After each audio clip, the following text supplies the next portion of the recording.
Let me start by expressing my sincere message of condolence to all the family members that are mourning today, especially our dear brothers and sisters who are here in Arizona.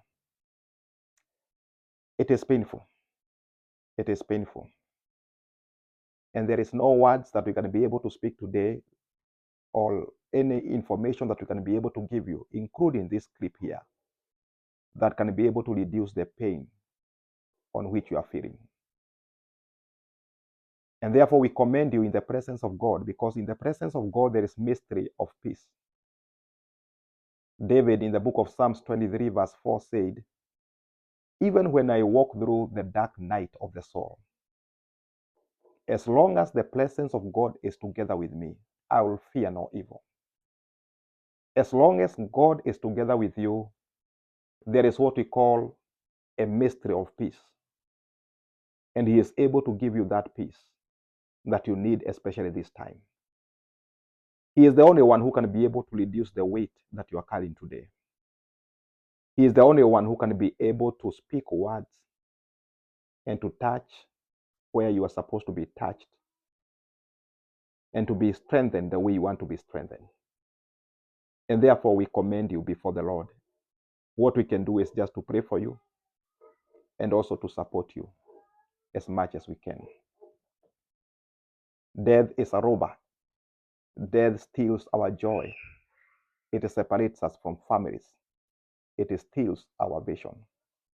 Apostle Paul said in the book of 1 Corinthians 15:26 that the last thing to be destroyed is death.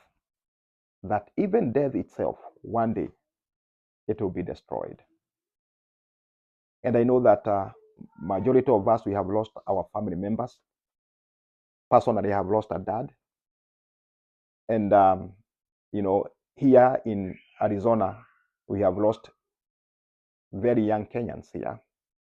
Especially for the last 3 months, we have lost dear Kenyans who are at the prime age, very young, 50 and below. And this tells us that we are supposed to start discussing about death. I know we are in a culture and a tradition where we don't discuss death so much. Here in America, Americans, they discuss about death. They discuss about how they want to be buried, how they want to be cremated, how many people they want. They prepare their death. But we appreciate that we come from a different culture. But we also require to start having this discussion, because I believe that when we discuss about death, we reduce the pain, we reduce the impact of death. When we discuss about death, we reduce that power that is in death. One way of reducing the power of something is to discuss about it. If today we start discussing about depression, when depression comes in the life of people, we have already reduced the power of that depression. But when we leave some subject to be so sacred, we leave some subject that we don't want to touch, we don't discuss them either in the funeral or even in our forums, then when they come, they leave a very big impact. It becomes like a monster that nobody wants to face it. And therefore, the reason why we have to discuss about this thing, we normally say that death is a destiny of all men. Not unless there is rapture today and we are raptured with our bodies. But death is a destiny of all men. And every time we wake up, we have to have this understanding that we are carrying our own death. Even today, I am carrying my own death. Wherever you are carrying your own death. We don't know when it can strike, but one day it can strike. And therefore, even as we think and reflect about death and that consciousness of that we are carrying our own death, there are lessons that we are supposed to learn even as we continue to live. And I want to share with you very quick 3 lessons that we can be able to learn about death. Lesson number 1, we are supposed to learn that we are not supposed to wait. Don't wait. Don't wait. Those people who have died, some of them, they have died at the age of 40, others at 50, others at 20. God gave them that time frame to do what they were supposed to do. Today we are carrying our own death. We don't know when it can strike. And therefore, this tells us that we are not supposed to be postponing things. I know there are people who are fond of saying, I'll do this one next year. I'll do this one next month. Have you been called to go to school? This is the day that God has made for you to go to school. Have you been called to become a good father? This is the time that you are supposed to become a good father. This is the time that you are supposed to become a good mother. This is the time that you are supposed to reach out to that sister that you have not been communicating to. This is the time that you are supposed to reach out to that brother that you have not been communicating to. This is the time that you are supposed to seek that apology or to offer that apology. Death teaches us one thing, that we are not supposed to wait.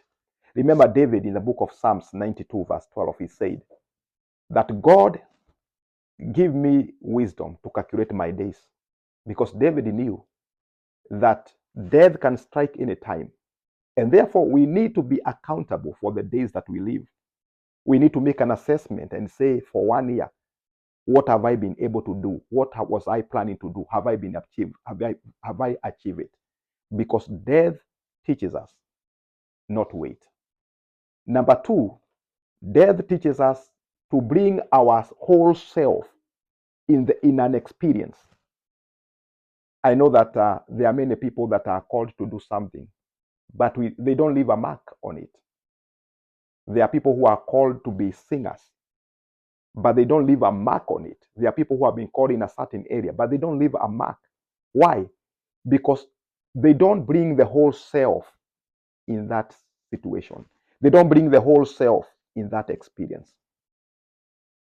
I've seen so many people who are becoming comedians in Kenya, and every day you wake up, they have something new. Every day you wake up, they have something new. They are bringing the whole self in that experience. What has God called you to do today? Have you been called to serve in a certain area? Give yourself away. Let it be known that this person is best in this. I've seen some of the community members who have given themselves fully to something. They are known that if somebody is not here, then there is something that we are going to miss, because they have given themselves fully to something. Are you part of the community? Give yourself fully to the community where you are today. Stand up and be counted in that community. What is God calling you to do today? Have you been called in a certain field? Give yourself fully, because where you are going, in fact, Solomon, in his own experience, remember, Solomon is one of the wisest men to live. And so when we receive a counsel from Solomon, we are supposed to take it very serious. In his own wisdom, he said, in Ecclesiastes chapter 9, verse 10, whatever your hand finds to do it with your might. For there is no work or device or knowledge or wisdom in the grave where you are going. So Samson acknowledged that we are not going back. Every day we live, we are going towards the grave. And therefore he is saying, whatever your hand finds to do it. Do it with all your mind, because where you are going, in the grave doesn't require any wisdom. The grave doesn't require any knowledge. And therefore, give your counsel where you are. Stand up in the church. Stand up in your working place. Stand up where you are supposed to be and leave a mark. A man is known by leaving a mark. A man is known by standing for a cause, and he can be able to die for that cause. And therefore, give yourself fully to what you are doing. And then number three, death also teaches us that approach life in I don't know attitude. I don't know attitude. That means if you approach life in I don't know attitude, it gives you an opportunity to learn, because life is an adventure.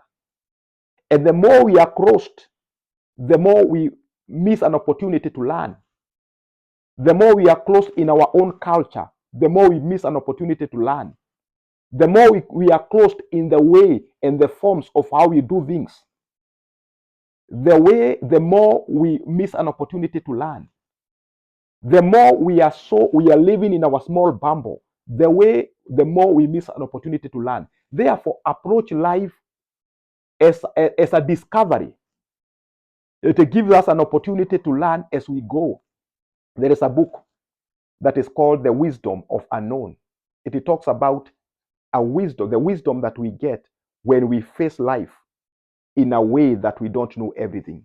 We get an opportunity to learn.